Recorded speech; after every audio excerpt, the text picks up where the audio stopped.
Hello and welcome, fellow Statim owner. Today, I'm going to walk you through how to replace the cassette seal on a Statim 2000 G4. To remove the old seal, I use a curved microdermal tool and gently work it behind one of the corners.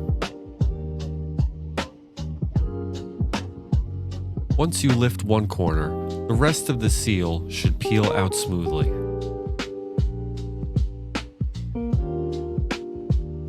With the seal removed, take a moment to inspect the inside of the cassette. Look for any rust, buildup, or debris. Now it's time to prepare your new seal. The replacement seal will usually come with a mineral oil lubricant. Dispense a small amount onto a clean surface to keep things mess-free.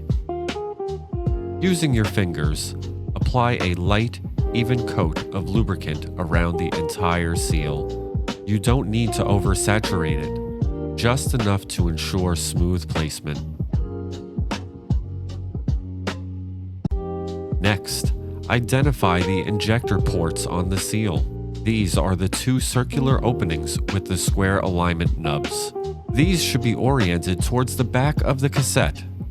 Place the seal into the cassette.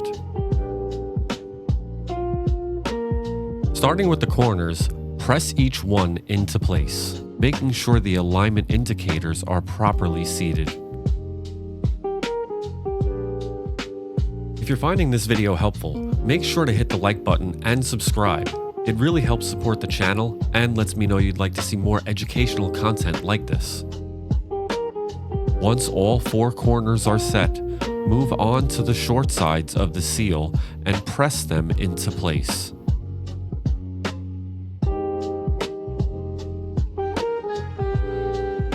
For the long sides, start in the center and work your way outward.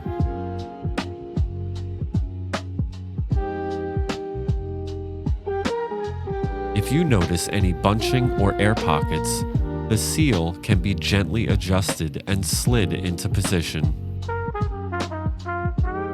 Once the seal is fully installed, apply a small amount of lubricant to your finger and run it along the inner groove of the seal.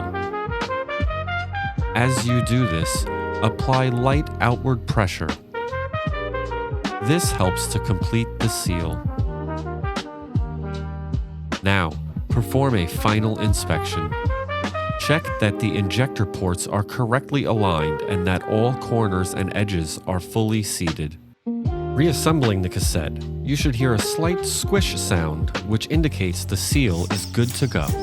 Thanks again for watching. If this video helped you out, make sure to like, subscribe, and leave a comment down below. And I'll see you in the next video.